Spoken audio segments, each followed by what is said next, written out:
Hey everyone, and welcome. Today, we are pulling back the curtain on how art is made. And I'm gonna let you in on a little secret. It's not magic. It's not some talent you're born with. It's about understanding a few fundamental tools that every single artist uses. So let's dive in and start building your artistic toolkit right from the ground up. Oh, we've all been there, right? That bright white page just staring back at you, the pressure to make something amazing out of thin air. It feels totally overwhelming, like you're just supposed to know what to do. But what if I told you that every piece of art you've ever admired, and I mean every single one, starts with the exact same simple steps? See, the solution isn't about waiting around for some bolt of lightning inspiration to strike. Nope. It's about having a reliable set of tools you can go to every single time. And today, we're going to unpack that toolkit, the 5 essential building blocks that will give you the confidence to fill that blank page. So, where do we start? Well, with the simplest, most fundamental thing of all, a line. Every drawing, every painting, every design you have ever seen began its life as just a simple mark moving through space. It is literally the DNA of all visual art.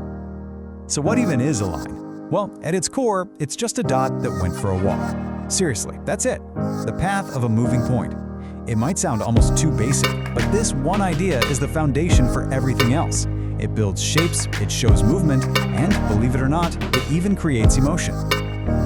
Yeah, you heard me right. Lines are emotional. Think about it for a sec. A horizontal line, like the horizon, it feels calm, stable. A vertical line shoots up. It suggests strength, height, like a skyscraper.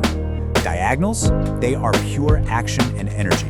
And a curved line gives you that sense of flow and softness. Artists pick these on purpose to make you feel a certain way. And this leads to 2 really powerful ways to draw. On one side, you've got contour drawing. Think of this as slowly, carefully tracing the edges of an object. The goal here is all about accuracy and detail. But on the other side, you have gesture drawing. This is quick, energetic, messy. It's not about the details at all. It's about capturing the life, the movement, the essence of your subject. Okay, so what happens when all those lines we've been drawing finally connect with each other? Well, they transform into our next building block. And this is where we take a huge leap from a flat world into one with real dimension.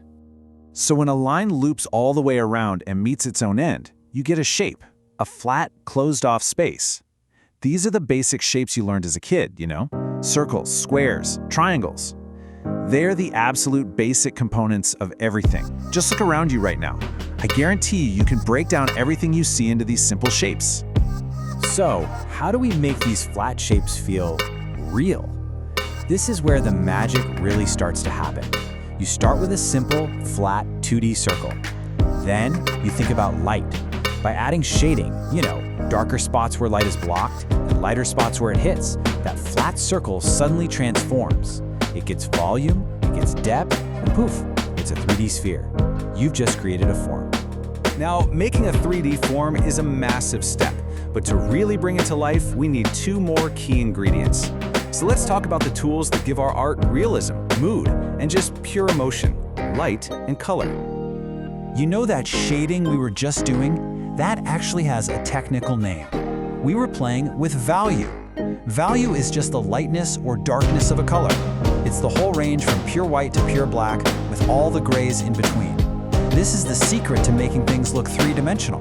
Without a good range of values, a piece of art just looks flat and kind of dead. And to really get good at value, it helps to understand a little bit about shadows. So you've got the core shadow, that's the darkest part of the shadow on the object. Then there are the form shadows, the softer grays where the object curves away from the light. And finally, the cast shadow, which is the shadow the object throws onto the ground. Nailing these is what makes an object feel like it's really sitting there. And now, for color. It all kicks off with just 3 primary colors, red, yellow, and blue. You can't mix anything to get these. They're the foundation. Now mix any 2 of them and you get the secondary colors, orange, green, and purple. Then mix a primary with a secondary right next to it and you get the tertiary colors. It's a simple, logical system and it's the basis for all color mixing. And just like lines, colors have a temperature, an emotional feel. You've got your warm colors, reds, oranges, yellows, and they feel energetic, exciting. They tend to jump forward in a picture.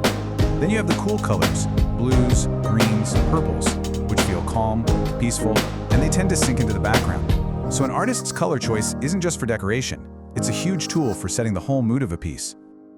Okay, so we've got lines, shapes, forms, value, and color. We have all the pieces of the puzzle, but how do we put them all together? Well, that brings us to our final, and maybe the most important building block of all, composition. Composition is basically the art of arrangement. It's how you organize all those other elements on your canvas. And good composition is never random. It's a deliberate plan to guide the viewer's eye through the artwork, to show them what's important, and to tell a compelling story without ever using a single word. Now, one of the most famous tools for composition is the rule of thirds. Just imagine a tic-tac-toe grid drawn over your image. The rule suggests that if you place your main subject or other key elements along those lines, or even better, where the lines cross, it just makes the whole thing more dynamic and interesting than if you just stuck it right in the middle. And the rule of thirds is really just the beginning. You can use leading lines, like a road or a river, to literally point the viewer's eye where you want it to go. You can use balance to make an image feel stable and calm, or you could throw it off balance on purpose to create tension. And you can use contrast, like a really bright color against a dark background, to create a powerful focal point that just grabs you. So after all of that, it really just boils down to this: 5. Just 5 fundamental ideas that are the key to unlocking your ability to create anything you want. It's really that simple and that powerful. Let's just lock them in one last time. Line, the start of everything. Shape, giving it structure. Value, creating light and depth. Color, breathing life and emotion into it. And finally, composition, arranging it all to tell a great story. That's it. That is the entire toolkit you need to get started. So, that blank page doesn't seem quite so scary anymore, does it? Now, it's an opportunity. You have the tools, you've got the knowledge, the only thing left to answer is this question.